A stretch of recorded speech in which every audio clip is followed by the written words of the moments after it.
மாவின் தந்தை சேனலுக்கு உங்களை அன்போடு வரவேற்க நம்ம இப்ப பார்த்துட்டு இருக்குது திருவிளையாடல் புராணம். பரஞ்சோதி முனிவர் அருளிய திருவிளையாடல் புராணம். அதுல சொக்கநாத பெருமான் வளையல் வீற்றலை பத்தி பார்க்க போறோம். திருச்சிற்றம்பலம். தாருக வனத்தில் வாழ்ந்த ரிஷி பத்தினியரின் கற்பு நிலைதனை அளந்து காட்டும் பொருட்டு ஈசனார் பிச்சாடனார் திருக்கோலம் கொண்டார். அத்திருக்கோலம் காமதேவனே திருக்கோலம் பூண்டதை போல இருந்தது.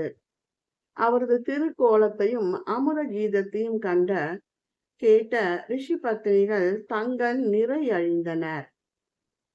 பிச்சையிட வந்த அப்பத்தினிகள் தவ கோலம் கொண்ட மூர்த்தியை கண்டு காமத்தால் மதிமயங்கினர். அம்மதிமயக்கத்தால் அவரது பிச்சை பாத்திரத்தில் பிச்சையோடு தங்க வளையலும் போட்டுவிட்டனர். நாணமிழந்த அப்பத்தினியர் அதோடு நில்லாது தங்கள் இடையில் அணிந்திருந்த மேகலையையும் இழந்தனர். இதனால் அவர்கள் அணிந்திருந்த ஆடைகள் நெகிழ்ந்தன. பிச்சாடன பெருமானை தார்க வனத்து ரிஷி பத்தினியர் நெருங்கி வந்து நின்று அப்பெருமானை இமை கொட்டாது பார்த்தனர். பின் அவர்கள் அனைவரும் கரங்களை குவித்து பிச்சாடன பெருமானின் திருவடிகளில் வீழ்ந்து ஐயன் நீர் எமக்கு நீரே துணை என்று கூறி அவரை தழுவமும் முற்பட்ட போது இறைவன் விலகி விலகி சென்றான் சொக்கநாதர். அது கண்ட அம்மாதர், எம்மை நீ தழுவாது போனாலும் நெகிழ்ந்து அவிழ்ந்திட்ட எனது ஆடையாவது உடுத்தி விடுங்கள். எங்கள் கைகளை விட்டு கழன்ற வளையல்களை எங்களின் கரங்களில் இட்டு விடுங்கள் என்று இறைவனிடம் பரிதாபகரமாக வேண்டி நின்றனர். அதற்கு பிச்சாடன பெருமான், ரிஷி பத்தினியரே, நாளை வந்து இடுவோம் என உரைத்து மறைந்தருளினார். தங்களிடம் இருந்த பிச்சாட பெருமான் கவர்ந்து சென்ற நாணத்தையும் மனதையும் அப்பத்தினியரால் மீட்க இயலாது தவித்தனர். வளையல்களும் ஆடைகளும் ஒழிய பசலை படர்ந்து நின்றனர். அப்போது அவ்விடத்தே வந்த ரிஷிகள் தங்கள் பத்தினியின் அலங்கோல நிலையை கண்டனர். இவ்வாறு வந்து திருவிளையாடல் புரிந்தது எம்பெருமான் சொக்கநாதரே என்பதை ஞான திருஷ்டியால் ரிஷிகள் உணர்ந்தனர். கற்பு நிலையில் இருந்து மாறிய தங்கள் பத்தினியரை நோக்கி, நீங்கள் மதிமயங்கியதால் மதுரையம்பதியில் வசிக்கும் வணிக குல மகளிராக பிறப்பீர்கள். உடனே இவ்விடத்தில் இருந்து அகன்று விடுங்கள் என்று ரிஷிகள் சாபமிட்டனர். ரிஷிகள் தங்களுக்கு இட்ட சாபத்தை கண்டு மனம் வருந்திய ரிஷி பத்தினியர், எங்களுக்கு சாப விமோச்சனம் உண்டா, எப்போது உண்டாகும் என்று வினவி வேண்டி நின்றனர். பெண்டீரே, மதுரை மாநகரில் சோமசுந்தர பெருமான் என்று உங்கள் கரங்களை தொடுகின்றாரோ அன்று நாங்கள் இட்ட சாபம் விலகிவிடும் என்று ரிஷிகள் கூறினர்.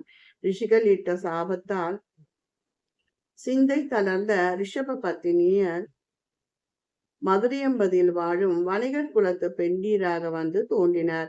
அவர்கள் வளர்ந்து அழகும் இளமையும் பொங்கும் மங்கை பருவத்தை அடைந்தனர். அப்போது மதுரையை ஆண்டு வந்தவனே குலபூஷண பாண்டியன் ஆவான்.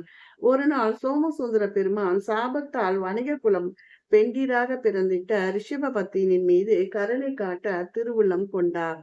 தம் திருவுருவை மறைத்து வளையல் விற்கும் வணிகன் போன்று மாறினார்.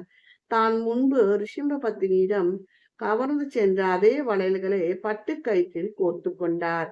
அவ்வளையல்களையே திரும்பவும் அப்பெண்டிற்கு இடவும் திருவுள்ளம் கொண்டார் சொக்கநாதர்.